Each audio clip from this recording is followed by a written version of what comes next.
जय हिंद साथियों, good morning, Radhe Radhe. कैसे हैं आप सभी लोग? आई होप आप लोग अच्छे होंगे, स्वस्थ होंगे, मस्त होंगे और अपनी पढ़ाई अच्छे से कर रहे होंगे। तो एक बार फिर से स्वागत है आपके अपने चैनल रोली क्लासेस में। हम फिर से हाजिर हैं एक नई सीरीज के साथ, जिसमें हम यूपी ट्रिपल एससी एएनएम से रिलेटेड सभी क्वेश्चंस को सॉल्व कराएंगे और आपकी तैयारी को बेहतर बनाएंगे। तो आइए बिना समय गंवाए आज की क्लास को स्टार्ट करते हैं। आज की क्लास का पहला क्वेश्चन ये रहा आपकी स्क्रीन पे, आप लोग पढ़िए और आंसर कीजिए। आज की क्लास आपके एग्जाम के पॉइंट ऑफ व्यू से बहुत इंपॉर्टेंट रहने वाली है, क्योंकि इस क्लास में जितने भी क्वेश्चंस हैं वो सभी प्रीवियस ईयर एग्जाम में आए हुए क्वेश्चंस हैं। तो आप सभी लोग आंसर कीजिए और जल्दी जल्दी आंसर कीजिए। इस क्वेश्चन का राइट आंसर क्या है? क्वेश्चन है, निम्नलिखित अवधि तक केवल स्तनपान की अनुशंसा की जाती है। इसमें आपको बताना है कि कितने दिनों तक या कितनी अवधि तक केवल स्तनपान कराने की बात कही जाती है। Option A 4 month, option B 6 month, option C 9 month, option D 12 month. बताइए इस क्वेश्चन का राइट आंसर क्या होगा? इंपॉर्टेंट क्वेश्चन है। अगर आप लोगों ने अभी तक वीडियो को लाइक नहीं किया तो प्लीज़ लाइक कर दीजिए, शेयर कर दीजिए, चैनल पर नए हो तो सब्सक्राइब कर लीजिए, ताकि आने वाली हर एक नोटिफिकेशन आपको मिल सके। तो इस क्वेश्चन का राइट आंसर है ऑप्शन बी।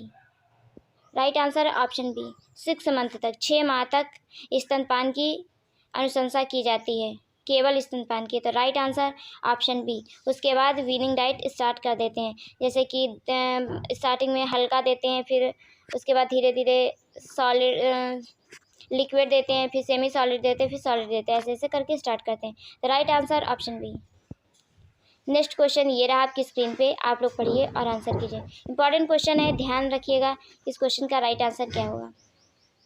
और ये जो क्वेश्चंस हैं वो केवल एएनएम में ही नहीं, जीएनएम, बीएससी नर्सिंग में आए हुए क्वेश्चंस हैं। क्वेश्चन है, milk is a commonest source of, दुग्ध का सर्वाधिक सामान्य स्रोत क्या है? Option A iron, option B thiamine, option C calcium, option D sulphur. बताइए इस क्वेश्चन का राइट आंसर क्या है? ये आपका हरियाणा फीमेल हेल्थ वर्कर 2018 का क्वेश्चन है।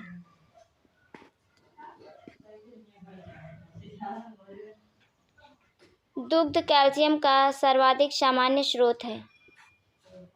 तो इस क्वेश्चन का राइट आंसर ऑप्शन सी है। दुग्ध में या मिल्क में सबसे ज़्यादा क्या पाया जाता है? कैल्शियम पाया जाता है। तो right answer option C. Next question ये रहा आपकी स्क्रीन पे, आप लोग पढ़िए और आंसर कीजिए। क्वेश्चन है, नवजात का प्रथम निर्धारण क्या है? नवजात का प्रथम निर्धारण क्या है?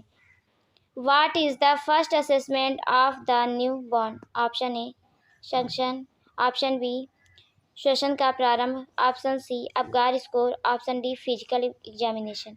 बताइए इस क्वेश्चन का राइट आंसर क्या है? इंपॉर्टेंट क्वेश्चन है और यह क्वेश्चन आपके हरियाणा फीमेल हेल्थ वर्कर 2022 में आया हुआ क्वेश्चन है। तो बताइए इस क्वेश्चन का राइट आंसर क्या है? तो नवजात का प्रथम निर्धारण श्वसन का प्रारंभ है। जन्म के 1 मिनट बाद अपगार मूल्यांकन किया जाता है और फिर 5 मिनट के बाद मूल्यांकन किया जाता है। इसमें त्वचा का रंग, नाड़ी दर, हृदय गति, श्वसन दर, रिफ्लेक्स और मसल टोन को चेक करते हैं। तो इस क्वेश्चन का राइट आंसर है ऑप्शन बी। राइट आंसर है ऑप्शन बी। आप सभी लोग क्वेश्चन का आंसर देंगे। लास्ट में टोटल स्कोर भी बताना है कि आप लोगों का स्कोर क्या है।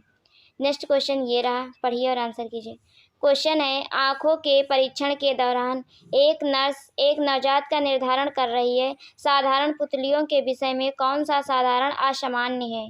कौन सा निर्धारण असामान्य? बताइए इस क्वेश्चन का राइट आंसर क्या होगा। क्वेश्चन ध्यान से पढ़ेंगे फिर बताएंगे इस क्वेश्चन का राइट आंसर क्या होगा। नवजात की आंखों के परीक्षण के दौरान साधारण पुतलियों पर प्रकाश के प्रति अक्रियाशील निर्धारण होना असामान्य है। पुतली प्रकाश के संपर्क में आने पर ही नहीं सिकुड़ती है। उनमें पुतली को नियंत्रित करने वाली परितालिका की मांसपेशियों में चोट, आंख के अंदर सूजन के कारण हो सकती है। तो इस क्वेश्चन का राइट आंसर है ऑप्शन डी, प्रकाश के प्रति अक्रियाशील। अगर जो नॉर्मल होती हैं आँख, उसमें आप जिधर भी लाइट दिखाते हैं उधर मूव हो जाती हैं, लेकिन ऐसा नहीं होता है जब उसमें कोई प्रॉब्लम होती है। तो non reactive to light. Next question ये रहा आपकी स्क्रीन पे। क्वेश्चन है, maximum score of Apgar scoring is. बताइए मैक्सिमम स्कोर अपगार स्कोर का क्या होता है? Option A 8, option B 10, option C 13, option D 23। Apgar scoring का अधिकतम स्कोर कितना होता है वो आपको बताना है। और अबगार स्कोर की स्टार्टिंग किसने की थी? तो अबगार वर्जीनिया ने किया था। और कब किया था? 1952 में। ये डेट नोट कर लीजिए, कई बार पूछी गई है कि अबगार स्कोर किसने स्टार्ट किया था और कब स्टार्ट किया। तो अबगार स्कोर अब वर्जीनिया अबगार ने स्टार्ट किया था और 1952 में स्टार्ट किया था। इसमें हम 5 चीज़ों को निर्धारण करते हैं, जिसमें एक्टिविटी, क्रीमेज, रिस्पायरेशन, पल्स और अपेयरेंस। ये इसका फुल फॉर्म है अबगार का। तो इस क्वेश्चन का राइट आंसर है ऑप्शन बी। राइट आंसर है ऑप्शन बी 10। मैक्सिमम कितना होता है? 10 होता है। नेक्स्ट क्वेश्चन ये रहा आपकी स्क्रीन पे, आप लोग पढ़िए और आंसर कीजिए। क्वेश्चन है, एक नवजात शिशु को विटामिन के का इंजेक्शन किस मार्ग से दिया जाता है? आपको बताना है कि जो विटामिन के का इंजेक्शन होता है वो किस रूट से देते हैं। Route of administration of vitamin K injection in a newborn की बात हो रही है। Option A subcutaneous, option B intramuscular, option C intradermal, option D intravenous. बताइए इस क्वेश्चन का राइट आंसर क्या होगा। और जितने भी आज के क्वेश्चन है ये सभी आपके एग्जाम के पॉइंट ऑफ व्यू से बहुत ही इंपॉर्टेंट रहने वाले हैं। तो आप लोग सभी लोग क्वेश्चन का आंसर करेंगे और लास्ट में अपना टोटल स्कोर भी बताएंगे। और कुछ बच्चों ने बताया भी है स्कोर, उन सभी का नाम लूँगी कि किसका स्कोर क्या रहा है।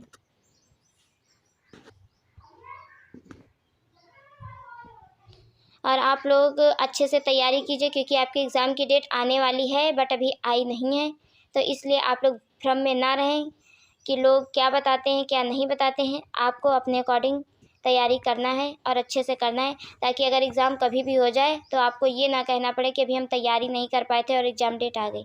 तो इसलिए आप लोग हमेशा ऐसी तैयारी रखिए ताकि एग्ज़ाम कभी भी हो जाए तो आप लोगों को कुछ सोचना ना पड़े। तो नवजात शिशु में विटामिन के का इंजेक्शन इंट्रामस्कुलर मार्ग से दिया जाता है। कैसे देते हैं? इंट्रामस्कुलर मार्ग से दिया जाता है। तो इस क्वेश्चन का राइट आंसर है option B. Right answer option B.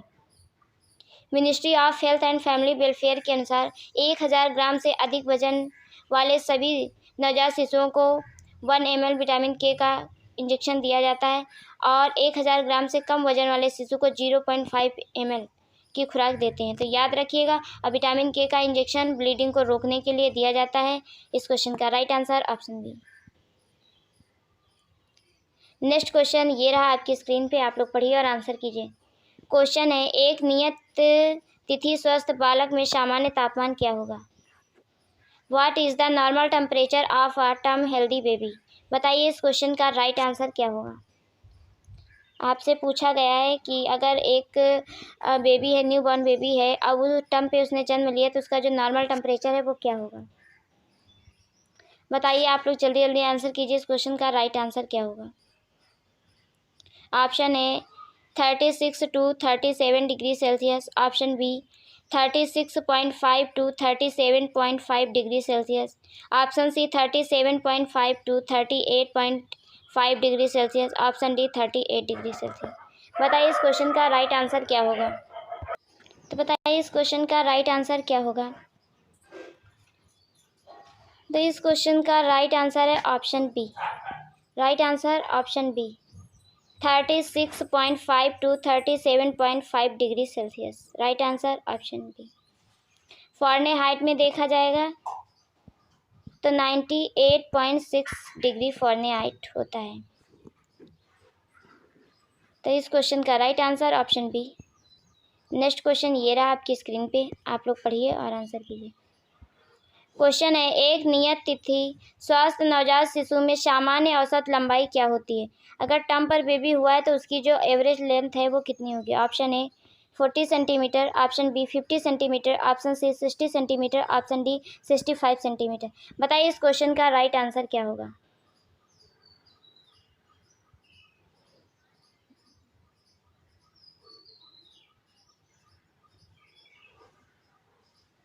बताइए इस क्वेश्चन का राइट आंसर क्या होगा। एक नियत तिथि स्वस्थ शिशु नवजात शिशु में सामान्य औसत लंबाई 45 to 50 होती है। कितनी होती है? 45 to 50 सेंटीमीटर होती है। लेकिन अब इस क्वेश्चन के अकॉर्डिंग इस क्वेश्चन का राइट आंसर ऑप्शन बी होगा, 50 centimetre. Right answer option B, 50 centimetre.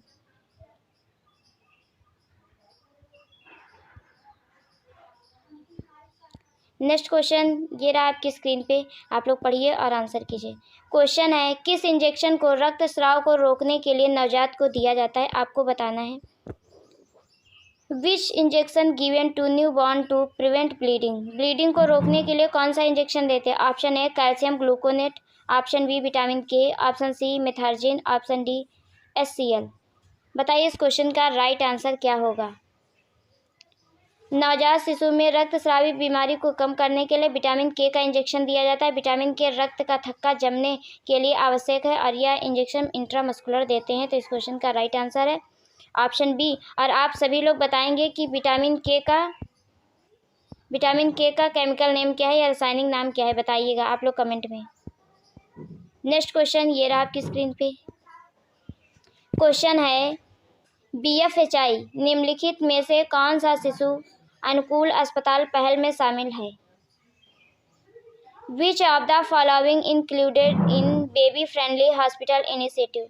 Option A breast feeding practice, option B national programme, option C communicable disease, option D adolescent care. बताइए इस क्वेश्चन का right answer क्या होगा। और important question है, BFHI का full form भी याद रखना है आपको, baby friendly hospital initiative. Start कब हुआ था? 1991 में। WHO और यूनिसेफ की एक सम्मिलित पहल है। भारत में 1992 में स्टार्ट हुआ था, याद रखिएगा। तो इस क्वेश्चन का राइट आंसर है option A. Right answer option A, breast feeding practice. Breast feeding को बढ़ावा देना और बोतल फीडिंग पे बैन लगाना इस BFHI का मुख्य उद्देश्य था। और इसमें 10 पहल दिए गए हैं, 10 कदम महत्वपूर्ण है। तो राइट आंसर ऑप्शन ए। नेक्स्ट क्वेश्चन ये रहा आपकी स्क्रीन पे, आप लोग पढ़िए और आंसर कीजिए। क्वेश्चन है, WHO के ताज़ा निर्देशन के अनुसार निर्जलन की किस स्थिति में ORS जरूरी है? आपको बताना है कि WHO के अकॉर्डिंग किस स्थिति में या किस डिहाइड्रेशन की स्थिति में ORS जरूरी है। Oral rehydration solution. As per the latest WHO guideline which dehydration status required ORS? बताइए इस क्वेश्चन का राइट आंसर क्या होगा। ये आपका DSSB ANM 2015 का क्वेश्चन है। Option A mid dehydration, option B moderate dehydration, option C severe dehydration, option D any form of dehydration, किसी भी प्रकार का निर्जलीकरण हो। तो WHO के निर्देशानुसार किसी भी प्रकार का निर्जलन की स्थिति में आपको ORS देना है। ORS इलेक्ट्रोलाइट लवण और ग्लूकोज का एक संतुलित मिश्रण है जिसकी सिफारिश WHO व यूनिसेफ द्वारा की जाती है। तो इस क्वेश्चन का राइट आंसर है ऑप्शन डी। राइट आंसर है ऑप्शन डी। नेक्स्ट क्वेश्चन ये रहा आपकी स्क्रीन पे, आप लोग पढ़िए और आंसर कीजिए। क्वेश्चन है, दुग्ध स्त्रोण के लिए जिम्मेदार हार्मोन है। बताइए इस क्वेश्चन का राइट आंसर क्या है। The hormone responsible for lactation is. Lactation के लिए कौन सा हार्मोन जिम्मेदार है? बताइए इस क्वेश्चन का राइट आंसर क्या होगा। Option A growth hormone, option B FSH, इसको फॉलिकल स्टिमुलेटिंग हार्मोन कहते हैं, option C prolactin, option D corpus luteum. आप सभी लोग जल्दी जल्दी आंसर करेंगे। इस क्वेश्चन का राइट आंसर क्या है। The hormone responsible for lactation, lactation के लिए जिम्मेदार हार्मोन कौन सा है? तो प्रोलैक्टिन, जिसे लियोट्रोपिक हार्मोन या लियोट्रोपिन भी कहा जाता है और स्तनधारियों में पिट्यूटरी ग्लैंड द्वारा निर्मित एक प्रोटीन हार्मोन है। तो इस क्वेश्चन का राइट आंसर है option C prolactin hormone. Prolactin hormone lactation के लिए जिम्मेदार होता है। तो right answer option C. Next question ये रहा आपकी स्क्रीन पे, बताइए इस क्वेश्चन का राइट आंसर क्या है। प्रसव के बाद शिशु को तुरंत दिया जाने वाला ध्यान क्या है? जन्म के या प्रसव के बाद शिशु को तुरंत दिया जाने वाला ध्यान कौन सा है? बताइए इस क्वेश्चन का राइट आंसर क्या है। After delivery the immediate care given to the baby is. Option A to clean the airway, option B to clamp the cord, option C clean the cord, option D initiate the feeding, पिलाने की शुरुआत। बताइए इस question का right answer क्या होगा। Important question है, ध्यान से पढ़ेंगे फिर आंसर करेंगे। सभी लोगों को आंसर करना है। प्रसव के तुरंत बाद शिशुओं में टू क्लीन द एयरवे को क्लीन करना चाहिए। ये इसकी प्राथमिक देखरेख है, जिसमें वायु मार्ग में स्राव को हटाने के लिए नाक को उचित सक्शन डिवाइसेस से स्राव को साफ किया जाता है। तो इस क्वेश्चन का राइट आंसर है option A. Right answer option A, to clean the airway, हवा का रास्ता साफ करना। नेक्स्ट क्वेश्चन ये रहा आपकी स्क्रीन पे, पढ़िए और बताइए इस क्वेश्चन का राइट आंसर क्या है। Infant and young child feeding के अंतर्गत संपूरक संवरण की निर्धारित आयु क्या है। बताइए इस क्वेश्चन का राइट आंसर क्या है। IYCF। The target age for complementary feeding under infant and young child feeding is, option A 6 to 12 month, option B 3 to 12 month, option C 6 to 24 month, option D 3 to 24 month। बताइए इस question का right answer क्या होगा। माताओं को 6 महीने तक केवल स्तनपान कराना चाहिए, जो कि WHO व यूनिसेफ के अकॉर्डिंग ये टाइम बताया गया कि 6 मंथ तक only breast feeding, exclusive breast feeding कराना चाहिए और उसके बाद कॉम्प्लीमेंट्री फीडिंग स्टार्ट करना चाहिए, जिसमें लिक्विड, सेमी सॉलिड और सॉलिड। तो वो कब तक दिया जाना चाहिए। इस क्वेश्चन का राइट आंसर है option C 6 to 24 month. Right answer option C. Next question ये रहा आपकी स्क्रीन पे, आप लोग पढ़िए और आंसर कीजिए। क्वेश्चन है, निम्न में से कौन से जन्म के समय कम वजन दर को घटाने के लिए सरकारी पहल का हिस्सा नहीं है। सरकारी पहल का हिस्सा नहीं है। ऑप्शन ए पोषण, परिवार नियोजन और बीमारियों की रोकथाम के लिए परामर्श, ऑप्शन बी एनीमिया के लिए गर्भवती महिलाओं को सार्वभौमिक जांच, ऑप्शन सी ANC के दौरान गर्भवती महिलाओं के वजन के प्रति की उन्नति को मॉनिटर करना, ऑप्शन डी 5 वर्ष तक की आयु वालों को टीकाकरण एवं विटामिन ए संपूरक प्रदान करना। क्वेश्चन कह रहा है कि निम्न में से कौन सा जन्म के समय कम वजन दर को घटाने के लिए सरकारी पहल का हिस्सा नहीं है। तो यहाँ पे जन्म दर की बात हो रही है और जन्म के समय की बात हो रही है, तो इस क्वेश्चन का राइट आंसर होगा option D. Right answer option D. Next question ये रहा और ये इंपॉर्टेंट क्वेश्चन है। क्वेश्चन है, स्तनपान के प्रति जागरूकता पैदा करने के लिए स्तनपान सप्ताह कब मनाया जाता है। बताइए इस क्वेश्चन का राइट आंसर क्या होगा। In order the create the awareness of breast feeding, when is breast feeding week celebrated. तो ब्रेस्ट फीडिंग वीक या ब्रेस्ट फीडिंग सप्ताह कब मनाया जाता है। तो बताइए इस क्वेश्चन का राइट आंसर क्या होगा। ये क्वेश्चन आपके UPSSC ANM 2022 का क्वेश्चन है। Option A first week of May के पहले सप्ताह, option B 4th week of May के चौथे सप्ताह, option C first week of August के पहले सप्ताह, option D 4th week of August. बताइए इस क्वेश्चन का राइट आंसर क्या होगा। स्तनपान के प्रति जागरूकता पैदा करने के लिए स्तनपान सप्ताह अगस्त के पहले सप्ताह में मनाया जाता है।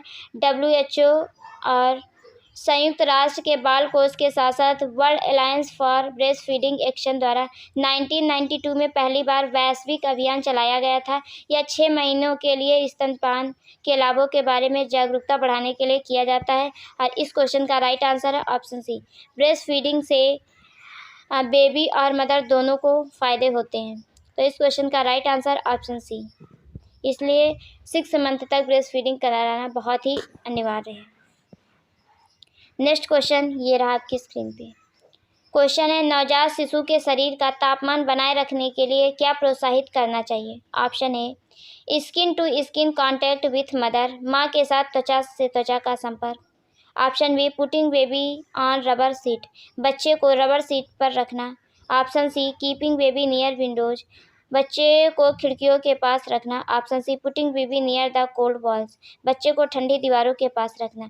और यहाँ आपसे कह रहा है कि नवजात शिशु के शरीर का तापमान बनाए रखने के लिए क्या प्रोत्साहित करेंगे। In order to maintain baby temperature of new born what has to be encouraged. तो इस क्वेश्चन का राइट आंसर है option A. Right answer option A skin to skin contact with mother. The right answer option A. KMC कई प्रकार की परेशानियों से निजात पाने के लिए प्राकृतिक उपचार है। इस प्रक्रिया में शिशु जो होता है, शिशु को माँ की छाती से लगाकर रखने की सलाह दी जाती है। इसमें माँ और शिशु के बीच स्किन टू स्किन कांटेक्ट बना रहता है, जिससे ब्रेस्ट फीडिंग को भी बढ़ावा मिलता है और बच्चा हेल्दी ग्रोथ के लिए भी अच्छा होता है। तो राइट आंसर ऑप्शन है। नेक्स्ट क्वेश्चन ये रहा आपकी स्क्रीन पे, आप लोग पढ़िए और आंसर कीजिए। क्वेश्चन है 6 माह बाद शिशु एक पूरक आहार शुरू करने के लिए एएनएम को माँ को क्या सिखाना चाहिए? 6 माह बाद शिशु एक पूरक आहार शुरू करने के लिए एएनएम को माँ को क्या सिखाना चाहिए? ऑप्शन ए, कम से कम 2 साल तक स्तनपान जारी रखें। ऑप्शन बी, स्तनपान बंद करें। ऑप्शन सी, तला हुआ भोजन से पूरक भोजन शुरू करें। ऑप्शन डी, कच्चे भोजन से शुरू करें। बताइए इस क्वेश्चन का राइट आंसर क्या है। और मैं आपको एक बार फिर से बता दूं कि जो आज के क्वेश्चन है वो न्यू बॉर्न केयर से रिलेटेड सारे क्वेश्चंस हैं, तो ध्यान रखिएगा कि न्यू बॉर्न केयर से रिलेटेड सारे क्वेश्चन हैं आज की क्लास के। बताइए इस क्वेश्चन का राइट आंसर क्या होगा।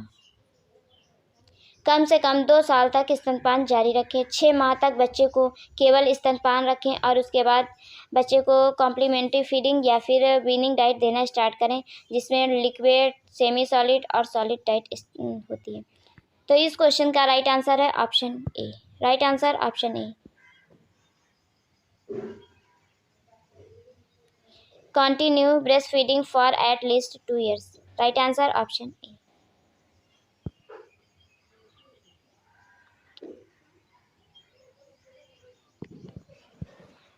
नेक्स्ट क्वेश्चन ये रहा आपकी स्क्रीन पे, आप लोग पढ़िए और आंसर कीजिए। क्वेश्चन है मिकोमियम इज, मिकोमियम क्या होता है वो आपको बताना है। Option A, blood in urine. Option B, first stool of a newborn.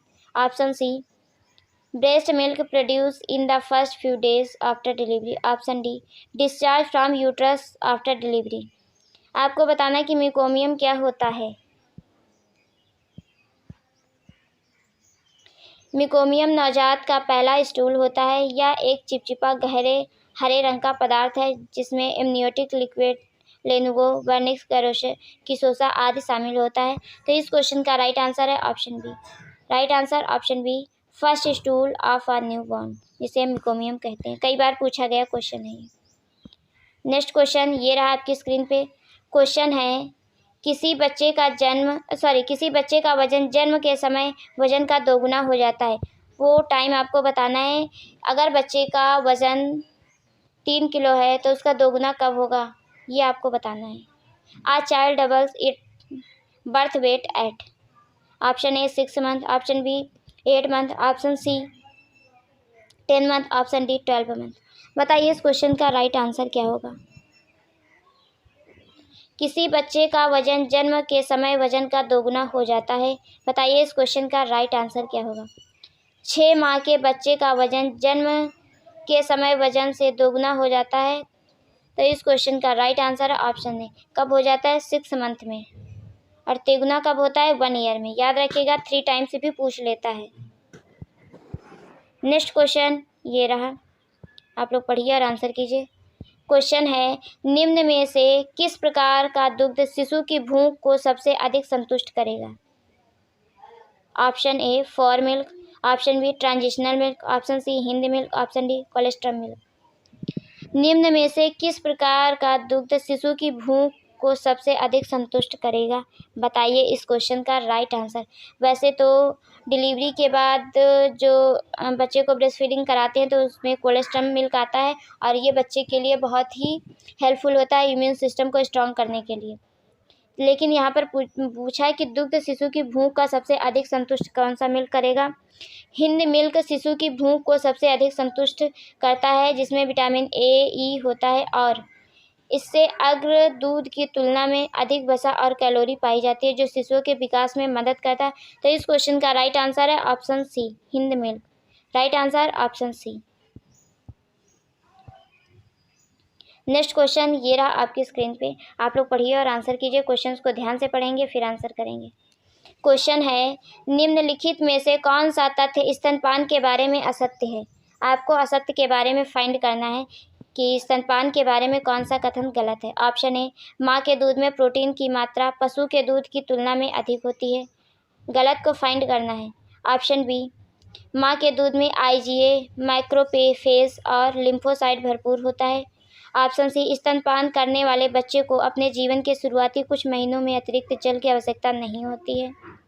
Option D, माँ के दूध में लैक्टोज उच्च सांद्रता 6 to 7 ग्राम पर DL में होता है। तो बताइए इस क्वेश्चन का राइट आंसर क्या होगा। यहाँ पर असत्य के बारे में फाइंड करना है, तो इस क्वेश्चन का राइट आंसर ऑप्शन ए होगा। राइट आंसर ऑप्शन ए होगा। इसमें कहा गया है कि माँ के दूध में प्रोटीन की मात्रा पशु के दूध की तुलना में अधिक होती है, ये इसमें बोला गया है, तो ये तथ्य गलत है। राइट आंसर ऑप्शन ए। नेक्स्ट क्वेश्चन ये रहा, आप लोग पढ़िए और आंसर कीजिए। क्वेश्चन है, शिशुओं में सामान्य श्वसन दर कितनी होती है। 3 to 6 वर्ष के बीच की बात की जा रही है। How much is the normal breathing rate in pre Schuler. तो जो प्री स्कूलर बच्चे होते हैं 3 to 6 ईयर्स के, उनमें सामान्य श्वसन दर कितनी होती है। Option A 18 to 30, option B 22 to 34, option C 30 to 60, option D 24 to 40। बताइए इस क्वेश्चन का राइट आंसर क्या होगा। इंपॉर्टेंट क्वेश्चन है, ध्यान से पढ़ेंगे फिर आंसर करेंगे। तो 3 से 6 साल के बच्चे में सामान्य श्वसन दर जो होती है वो 16 to 30 श्वसन बीट पर मिनट होती है, ब्रीथ पर मिनट होती है। श्वसन दर उम्र के साथ बदलती रहती है और बच्चों की सांस लेने की दर वयस्कों के मुकाबले तेज होती है। तो इस क्वेश्चन का राइट आंसर है, अब इस क्वेश्चन के अकॉर्डिंग इस क्वेश्चन का राइट आंसर ऑप्शन ए होगा। राइट आंसर ऑप्शन ए।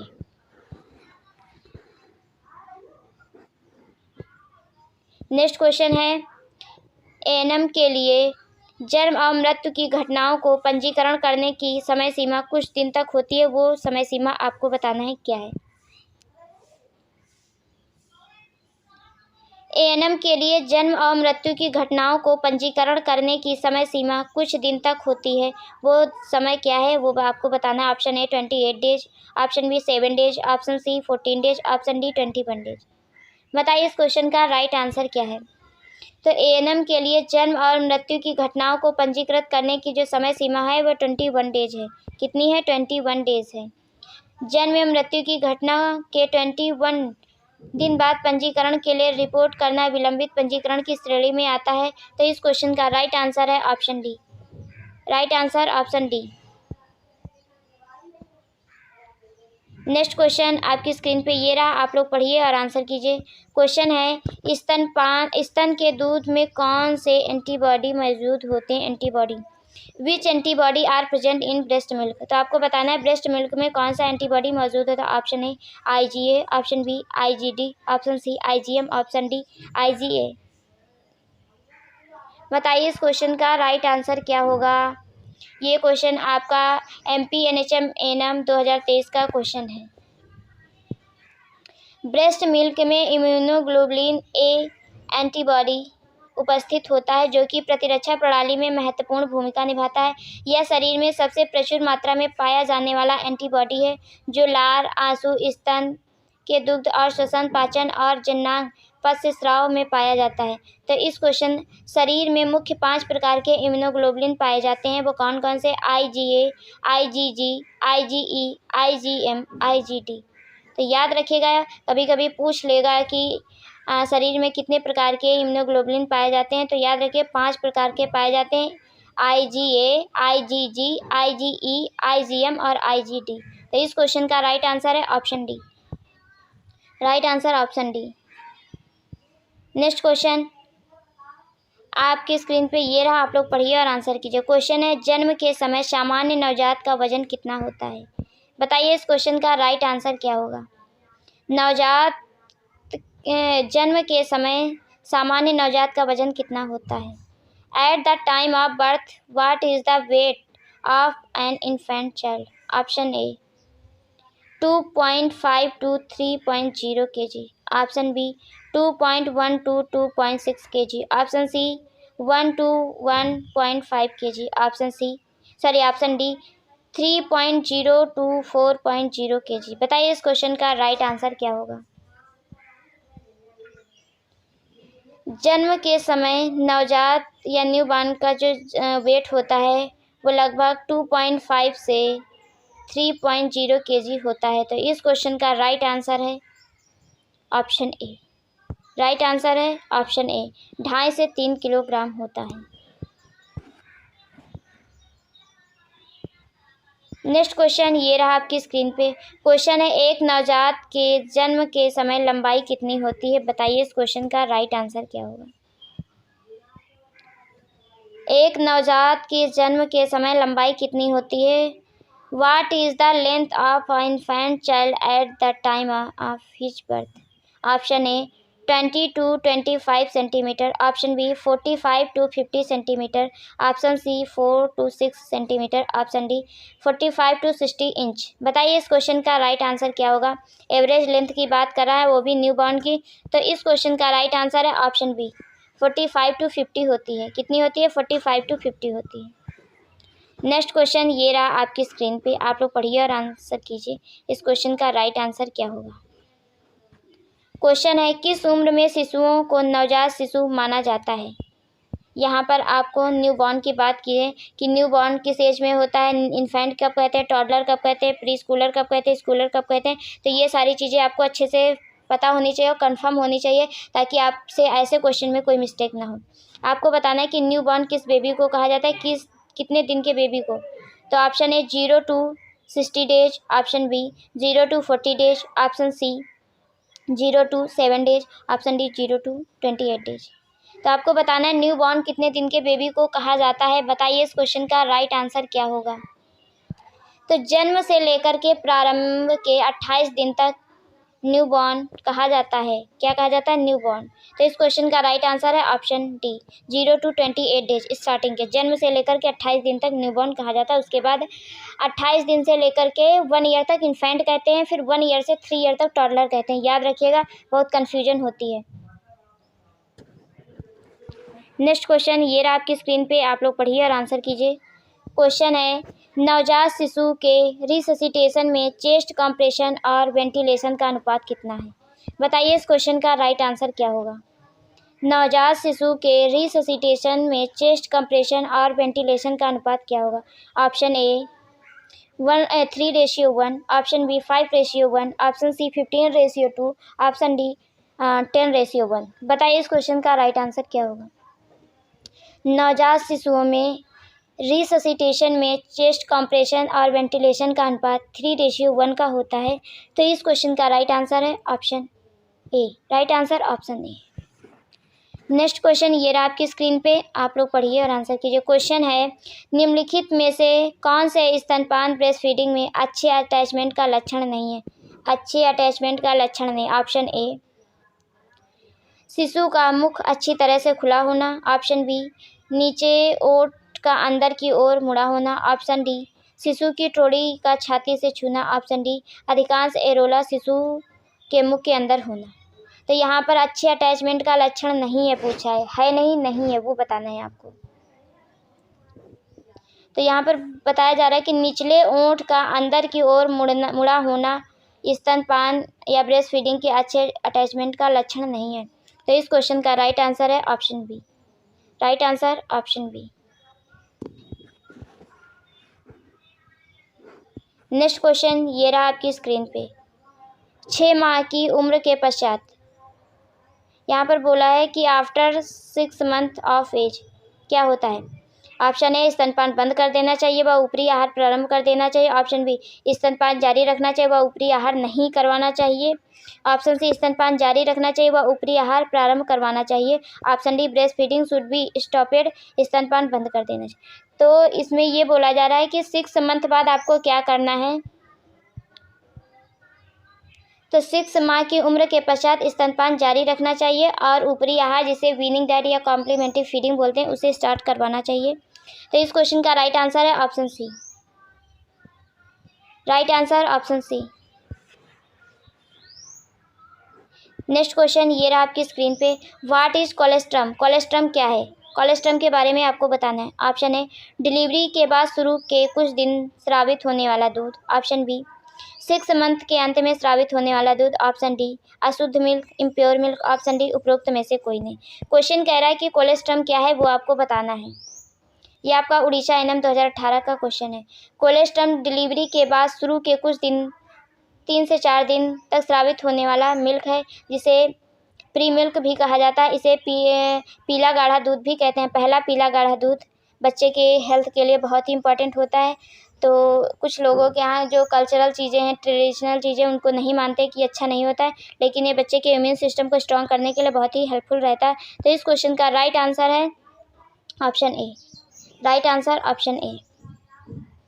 डिलीवरी के बाद शुरू के कुछ दिन स्रावित होने वाला दूध, राइट आंसर ऑप्शन ए। नेक्स्ट क्वेश्चन ये रहा आपकी स्क्रीन पे, आप लोग पढ़िए और आंसर कीजिए। क्वेश्चन है न्यू बॉर्न का सामान्य नॉर्मल सैचुरेशन कितना होता है? बताइए इस क्वेश्चन का राइट आंसर। ये सभी इंपॉर्टेंट क्वेश्चन है आपके एग्जाम के पॉइंट ऑफ व्यू से। ये सोच लीजिए कि ऐसे क्वेश्चंस हर जगह आपको नहीं मिलेंगे, तो आप लोग ध्यान से पढ़िएगा। अगर जो नहीं समझ में आता नोट कर लीजिए, और जो भी क्वेरी हो तो आप लोग कमेंट में क्वेश्चन नंबर डाल के आप मतलब कमेंट कर सकते हैं, वो भी इसी से related. Option A 82 89%, option B 92 95 94%, option C 92 100%, option D 95 to 100%। तो यहाँ पूछा है न्यू बॉर्न का जो सामान्य सैचुरेशन होता है वो कितना होता है, इसके बारे में आपसे बात कर रहे हैं। तो नवजात का सामान्य सैचुरेशन या नॉर्मल सैचुरेशन 90 to 100% होता है। जैसे SpO2 शिशु की गति के साथ थोड़ा भिन्न होता है, लेकिन बड़े होने पर जागृत अवस्था के दौरान ऑक्सीजन जो संतुष्टि होती है या सैचुरेशन होता है वो 93 to 94% तक बढ़ने की प्रवृत्ति होती है। तो इस क्वेश्चन का राइट आंसर है ऑप्शन सी। राइट आंसर है ऑप्शन सी।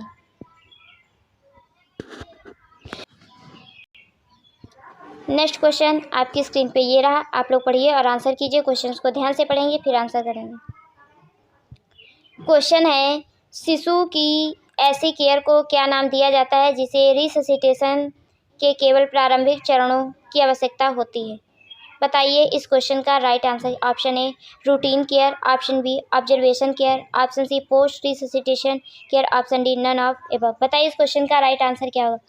शिशु की ऐसी केयर को क्या नाम दिया जाए या क्या कहा जाता है जिसे रिससिटेशन के केवल प्रारंभिक चरणों की आवश्यकता होती है? बताइए इस क्वेश्चन का राइट आंसर क्या होगा।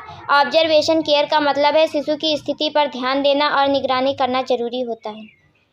जब शिशु को रिससिटेशन की केवल प्रारंभिक चरण की आवश्यकता होती है तब उसकी स्थिति गंभीर नहीं होती और उसे नियमित रूप से मॉनिटर करने की ज़रूरत होती है। इस स्थिति में शिशु की लगातार देखभाल निगरानी की जाती है। तो इस क्वेश्चन का राइट आंसर है ऑप्शन बी। राइट आंसर है ऑप्शन बी ऑब्जर्वेशन केयर। कौन सी care? Observation care. Next question ये रहा आपकी स्क्रीन पे, बताइए इस क्वेश्चन का राइट आंसर क्या है।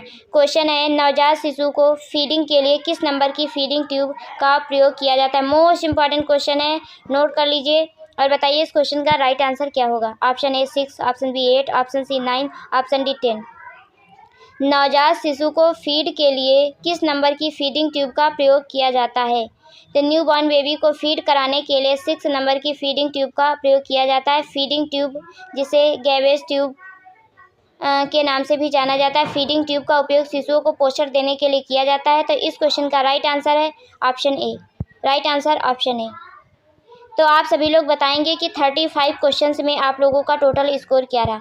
वीडियो अच्छी लगी हो तो लाइक कीजिए, शेयर कीजिए, चैनल पे नए हैं तो सब्सक्राइब कीजिए और आप सभी लोग अच्छे कमेंट कीजिए। आपको वीडियो मेरी कैसी लगी, कितनी हेल्पफुल रही है, तो मैं उम्मीद करूँगी कि आप लोग अपना टोटल स्कोर ज़रूर बताएंगे।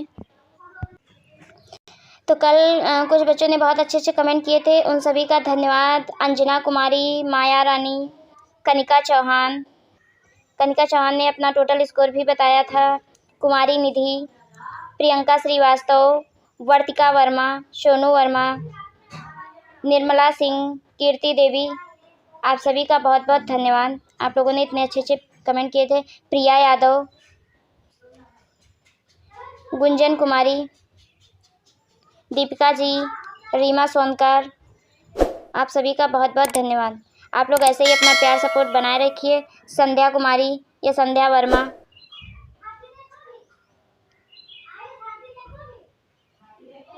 लता जी।